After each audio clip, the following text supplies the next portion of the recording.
Salut. Alors, par où commencer? Il est arrivé beaucoup de choses, mais surtout une chose assez inattendue, exceptionnelle dans le sens où je ne l'avais pas prévu 2 jours auparavant. Ma vie a changé du tout au tout en l'espace de quelques heures. Donc, si on reprend à peu près à la base, je me suis retrouvée à nouveau dans le secteur de Johanna. Et du coup, j'ai roissé un petit peu dans le Rhône et la Saône-et-Loire et tout ça. Et la chaleur a commencé à arriver. Une grosse chaleur qui apporte environ entre 38 et 45 degrés dans le camion. Donc, qui a commencé à rendre ma vie très dure. Très fatigante. Très démoralisante, et quand tu es en sueur du matin au soir, que tu peux te doucher que te laver que dans une bassine et que tu peux pas prendre de douche, le moral devient morose. Tu te sens fatigué plus que la normale. Tu te sens, quand tu vis dans un camion comme le mien, dans le sens où il est quand même précaire, c'est pas non plus une installation élaborée, tu vois. Donc il y a une certaine précarité quand même dans mon camion. Ceux qui m'ont vu, qui m'ont rencontré pourraient en attester. Et psychologiquement, j'ai commencé à descendre. Donc j'ai passé un été où j'ai vu Johanna, ses amis, beaucoup de monde. Et puis tout à coup, je me suis retrouvée seule avec cette chaleur qui me faisait me sentir sale du matin au soir, même en me lavant comme ça. Et impossible de respirer dans le camion. Même le soir, le camion à 30 degrés. Tu peux pas dormir. En plus, mon chien qui a attrapé des puces, il y en a eu dans mon lit. Enfin, une énorme sensation de clochardisation, d'avoir tout raté, de m'être planté. Enfin, tu sais, quand le moral se casse la figure, tu deviens négatif dans tout, en fait. Et à un moment, j'ai commencé à regarder Le Bon Coin. Je savais pas. Regarder peut-être un appart, sortir de là. Non, ça n'a pas commencé comme ça. Ça a commencé, j'ai commencé à regarder sur Home Camper, camping-car, parc. Enfin, j'ai commencé à regarder tous ces trucs pour éventuellement un jour ou deux me mettre à l'abri quelque part, sur un endroit où il y a de l'ombre, un endroit où je peux me doucher. Et j'ai regardé les prix et je me dis c'est pas possible, je vais pas pouvoir quoi, c'est énorme. Hein, puisque Home Camper, ça tourne entre 5 et 20 euros, hein, mais pour 12 heures seulement. C'est-à-dire que tu arrives à peu près à 17 heures, mais le lendemain matin, à 9 heures, faut partir. Bon, je fais large là, hein, parce qu'il y a forcément, chaque lieu est un cas différent, mais en moyenne générale, c'est ça, tu vois. Et c'est pas forcément adapté à ce que j'avais besoin. Donc la plupart du temps, ça va être un terrain, poser ton véhicule, et des fois, il y a un peu d'eau, mais des fois, il n'y en a même pas.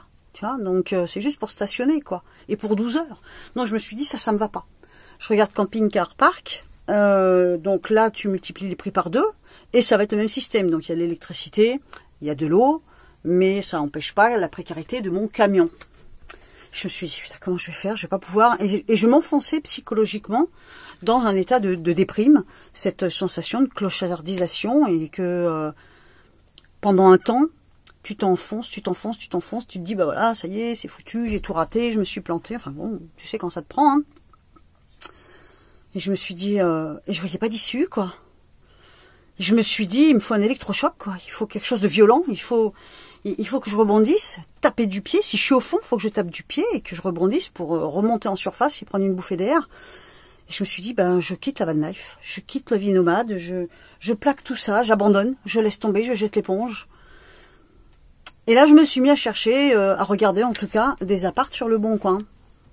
Et je me suis dit, j'ai aucune chance, j'ai quoi comme dossier à présenter à un propriétaire, puis ça va prendre un temps fou, le temps que le dossier passe en commission, si c'est des HLM, je me suis dit, c'est sans issue.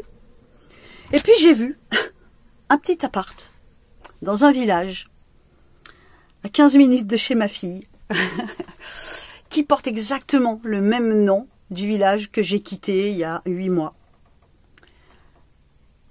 Alors du coup, j'ai fait une petite lettre. J'ai posé ça dans la boîte aux lettres de la mairie, puisque c'est un appartement de la mairie. Et puis je suis allée à l'église, parce que moi je suis croyante. J'ai prié. Et le lendemain, la mairie m'a appelé pour que je me présente, que je vienne et que je me présente. Et je me suis dit, waouh. Et j'y suis allée. Et on a discuté un moment.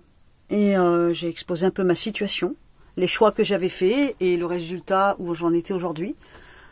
Surtout à cause de la canicule. Sans la canicule, je pense que je serais encore sur la route. Et je viens de le dire.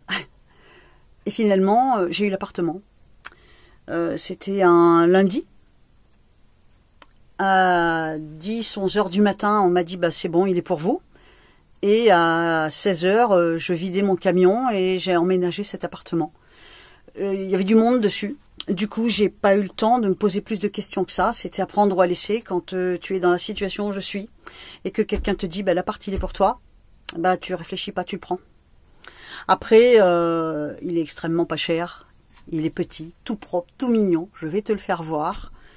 Et il est à 15 minutes de ma fille, quoi. Et ça reste quand même dans la campagne. C'est un tout petit village gaulois. Alors tu vois, je l'ai complètement vidé. Il n'y a même plus le matelas. Donc j'ai enlevé le grand rideau blanc qui était là. J'ai enlevé toutes les boîtes. J'ai récupéré mon matelas. De ce côté, c'est pas mieux. Il n'y a plus rien. Tout est vide, ou presque. Bon, j'ai enlevé et remis les toilettes parce que j'ai déjà tout nettoyé. J'ai enlevé et remis ma gourde là, ma quechua. Il va falloir que je nettoie tout ça. De ce côté, attends. J'ai remis la bassine. Tu vois, là c'est pareil, il n'y a plus rien, tout est vide. C'est comme une voiture toute ordinaire. Ça fait très bizarre. Par contre, là, je peux faire des pointes à 100, 110. C'est quand même beaucoup moins flippant que quand il est plein à craquer. Bon, ben voilà, tu vois, pour le moment, le camion est vide. Mais t'inquiète, je vais le re-remplir. Il faut simplement que je trouve un canapé lit pour mettre dans le studio et que je récupère ensuite le matelas.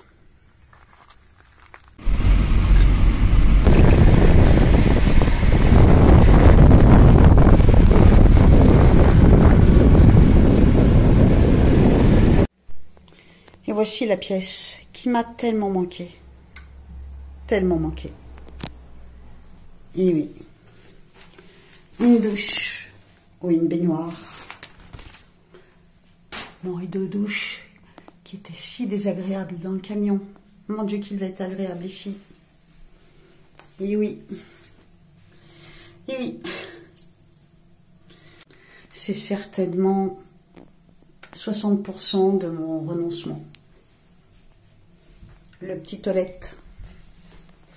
Le sèche-cheveux pour lisser ma frange. Ah, cette salle de bain, cette satanée salle de bain qui m'a tellement manqué. En 8 mois, j'ai dû prendre peut-être une quinzaine de douches. Peut-être 20, mais c'est vraiment grand maximum. Quand je parle de douche, je parle d'une douche dans un vrai sanitaire, tu vois. Et en 8 mois, toi, tu as dû en prendre 200, 240, tu vois. Donc c'est psychologiquement extrêmement difficile, très très difficile de ne pas pouvoir se doucher. Ouais, c'est rien, on m'a déjà dit d'enlever ma barrette, je ne peux pas m'en empêcher. C'est très très difficile de ne pas pouvoir se doucher. Après, il y en a qui se douchent sur les routes dans le sens, ils se douchent dehors, tout nu dehors, mais je suis pudique, ça je ne sais pas faire. Et puis vraiment je ne peux pas, c'est un blocage total. Et les piscines, c'est pas loin de 5 € la piscine, donc c'est 5 € la douche. Après les campings, tous les campings n'acceptent pas et il faut avoir de l'audace. J'ai pas réussi à avoir l'audace d'aller taper aux portes des campings pour demander de prendre des douches. Et de toute façon, ça aurait fonctionné à partir du mois de mai, mais pas avant. Et je suis partie à partir de février. Donc ça fait vraiment, cette pièce fait vraiment partie, je vais pas dire un échec, parce que c'est pas un échec, j'ai tenu 8 mois. Mais j'aurais aimé relever le défi tellement plus longtemps. C'est une leçon à retenir. Il y a vraiment des choses qu'on ne peut pas se passer. Et avant de partir, il faut bien y réfléchir. Parce que si j'avais bien réfléchi, au fond de moi, je pense que je savais que je ne tiendrais pas sans salle de bain. Enfin, sans une douche. Une vraie douche. Alors, pas tous les jours, mais au moins une tous les 3 jours. C'est vraiment... quand on est habitué depuis tout petit. Alors, évidemment, quand j'étais toute gamine, je fais partie de cette génération où on était lavé aux gants. Et arrivé au dimanche, on prenait un bain, tu vois. Mais dès l'âge de 15-16 ans, j'ai pris ma douche tous les jours, tu vois. Parce que c'était comme ça, c'est cette génération qui veut ça. Et trop dur de s'en passer, trop dur. Voilà, ça fait partie des raisons. Et c'est pas forcément quelque chose de calculé, c'est-à-dire j'ai pas dit bon allez, je dis oui pour cet appartement parce que j'ai pas de douche et que je veux prendre une douche. Non, c'est un tout. Regardez ce que...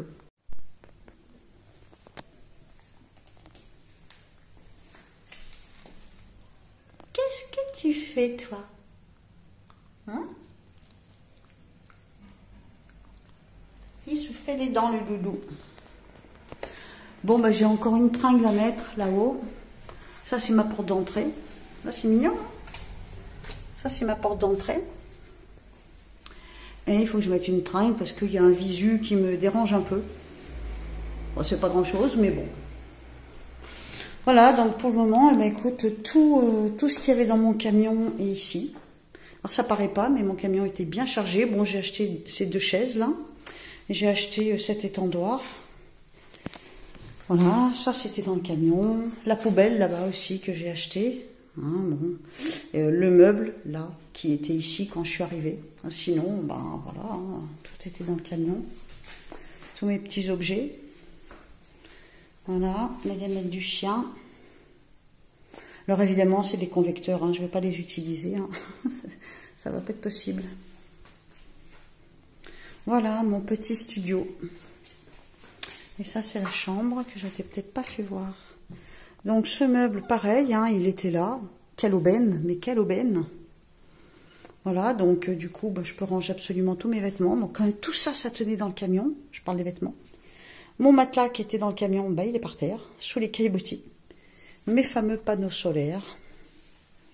Et comme j'ai un gros problème internet, eh ben, tu vois, je regarde des DVD, ou sinon je fais des mots fléchés en attendant d'avoir internet. Donc je change d'opérateur, c'est compliqué. Et donc là, il y a la salle de bain. Tu vois, c'est vraiment pas très grand. C'est un petit studio de 30 mètres, non même pas, c'est un F1 de 30 mètres carrés. Et je pense que ce que je vais faire, c'est que je vais acheter un canapé convertible d'occasion dans une ressourcerie. Je vais le mettre là-bas. Je vais dormir là cet hiver avec un réchaud, un chauffage à pétrole, un truc comme ça. Puis là, je vais condamner, quoi, parce que je ne peux pas chauffer les 2 pièces, c'est pas possible. Hein. C'est hors de prix. De toute façon, tout ce qui est énergie est hors de prix. Hein. Alors, pour l'eau, on m'a dit que c'était... Suez, hein, Suez, l'eau de France, on va dire, hein, m'a dit que c'était 6,50 € ou 6,70 € le mètre cube. Et dans l'autre studio que j'avais l'année dernière, enfin non, en début d'année, je passais environ 25 mètres cubes par an. 25 mètres cubes, en sachant que j'étais très souvent absente puisque je partais sans arrêt avec le camion. Hein. Donc je vais le laisser comme il est, je le garde évidemment. Et je vais repartir quand j'irai un peu mieux. Je me serai refait une petite santé physique, psychologique et financière. Et je vais repartir sur les routes, ça c'est sûr. Alors j'arrête pas ma chaîne, hein, parce que de toute façon je repartirai en road trip, ça c'est certain. J'attaque un nouveau chapitre, on verra bien où cela nous mène. J'espère te revoir la semaine prochaine sur ma chaîne. On verra bien ce que je filmerai. De toute façon, j'ai toujours des choses à raconter, j'ai toujours des choses à filmer, ça n'empêche pas. La différence, c'est que effectivement, j'ai un petit logement qui me met à l'abri. Voilà. Sur ce, je t'embrasse bien fort. Je te remercie de m'avoir suivi. Si tu restes abonné, je t'en remercie infiniment. On continue l'aventure ensemble.